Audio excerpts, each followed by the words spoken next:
Bah, écoute, je trouve que c'est une très très très belle idée de refaire vivre les quelques années du Club Med que chacun de nous a vécu. Chacun dans son coin, chacun dans son village. Et le plaisir, il est surtout de voir défiler à travers tout ce beau monde qui est arrivé, qui est là, qui sont là, de voir l'histoire du Club Med. Parce que moi, je les ai eus quand ils étaient moi j'étais encore Mini Club, je les voyais chef de village, et après je les ai eus quand je suis passé au village, donc on se rencontrait dans les séminaires et tout ça. Et c'est vrai qu'hier, quand je suis arrivé, la première chose qui m'a vraiment, je me suis senti, c'est que, waouh, c'est une belle histoire. Voilà, pour résumer, c'était une belle histoire. Alors une, je vais la raconter parce que ça m'a touché personnellement, et ça s'est passé à Cap Skirring, 2008. J'étais chef de village à Cap Skirring pour la deuxième fois, pour la deuxième année. J'avais fait déjà 2007-2008, et donc j'étais là en 2008-2009, je suis retourné. Tellement adoré ce village, et j'ai aimé le refaire, donc on m'a proposé, j'ai dit oui tout de suite, j'y vais. Et pendant la saison, je reçois une dame, tu sais, les Cap Skirring, on a un village 5 étoiles, 5 tridents, pardon, au milieu de la brousse.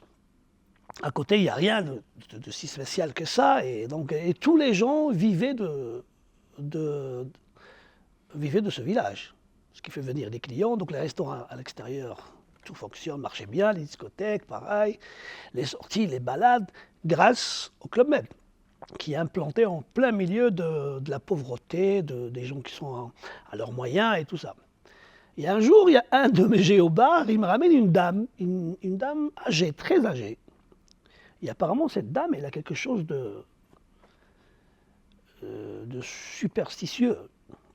Je ne sais pas comment dire, je ne trouve pas le mot.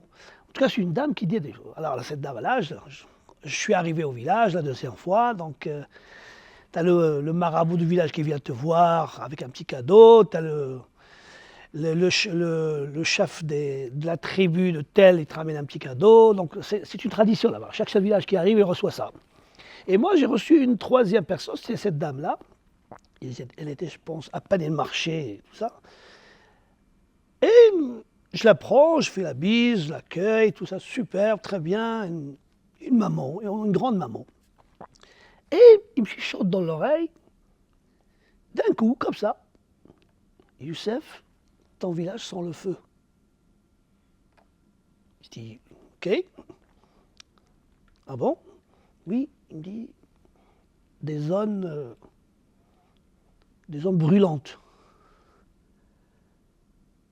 Il m'a dit tout de suite, tu achètes un mouton, tu le coupes en 7 morceaux et tu le partages devant la mosquée qui était dans le village de Cap Skirring.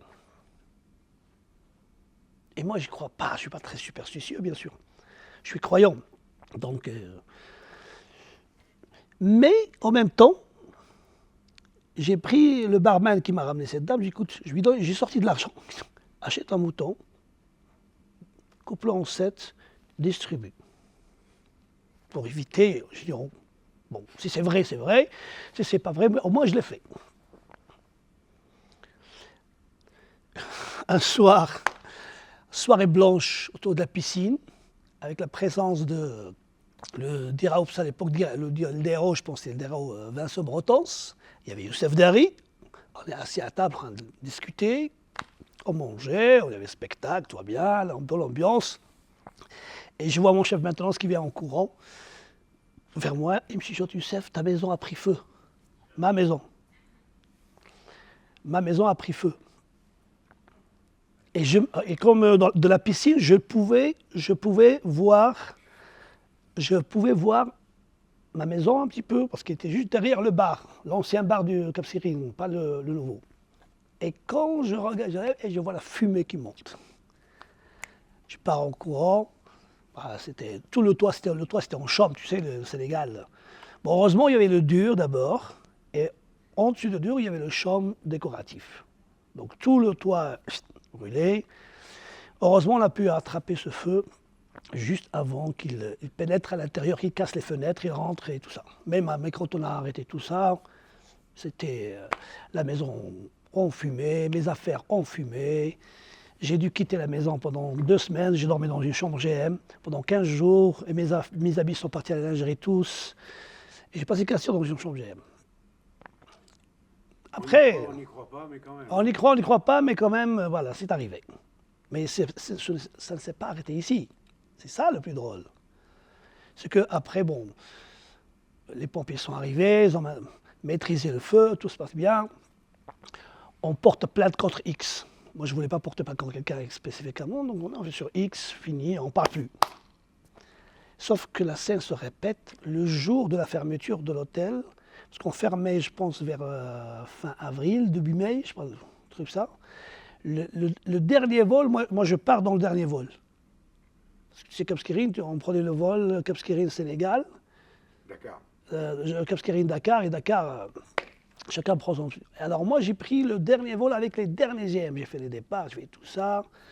On part à l'aéroport, je prends l'avion, je décolle, j'arrive à Dakar, et le chef maintenance qui m'appelle, c'était Hervé, si tu le connais, c'est un certain Hervé. Il me dit, le village après feu. Le village. Le village, c'est-à-dire toute la partie bar, réception, restaurant, tout. Incroyable. Boum. Effectivement, ton village sentait le feu. Et effectivement, Donc elle avait un don. la dame avait quelque chose de... Elle avait un don. Il avait un don. Voilà. Incroyable. Et c'est là où je me suis dit, est-ce que le mec à qui je donnais l'argent, il a vraiment acheté le mouton? Est-ce que vraiment il a coupé en 7? Est-ce que vraiment il a distribué? Ou bien il les a mis dans sa poche, il a rien à foutre lui. Et ben voilà, et moi j'ai eu le feu chez moi et le feu dans le village après. Eh ouais. Ça c'était à Cap Skirring 2008. Moi la plus belle c'est quand tu passes sur le village. La plus belle c'était à Hammamet, moi, je me rappelle très bien, avec Jean-Luc Ivaldi. Et après avoir été refusé 2 fois avant, j'étais sur les listes et ils m'ont dit tu passeras pas. Et la deuxième fois ils m'ont dit tu passeras jamais. Pistolesi m'appelle. Alors le comble de l'histoire, c'est que Pistolesi m'appelle. Moi j'étais à l'île Maurice, j'étais chef de village. Je remplaçais Bruno qui a eu un problème de santé. Il est parti. Jean-Luc Hilary, qui était le patron du Maroc à l'époque, il lui dit écoute, Youssef fera l'affaire, il n'y a pas de problème, nous on ne voyait pas de chef de village. Et Youssef va s'occuper. Et je pense que j'ai fait l'intérim de 1 mois et demi. 1 mois et demi, c'est 6 semaines. À l'époque, plus de 3 semaines, on envoie un chef de village. 6 semaines, ils n'ont rien envoyé. Et Pistolesi, pendant cette semaine, il m'appelle, vers 17h le soir, je me rappelle très bien.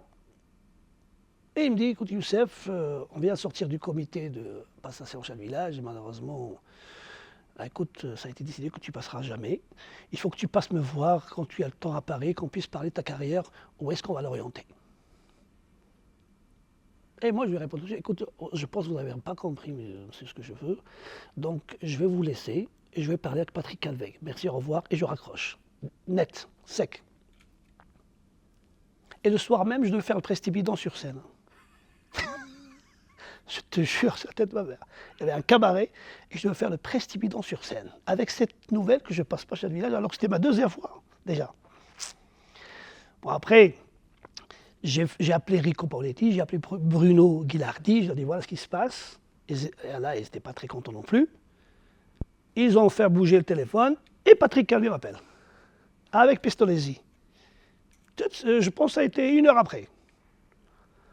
Bon, Youssef, Patrick vient de sortir de son bureau, il est venu me voir dans mon bureau, voilà, il est là. Donc, on a décidé que tu vas faire une saison Responsable Loisirs et on va te remettre sur la liste pour l'année prochaine.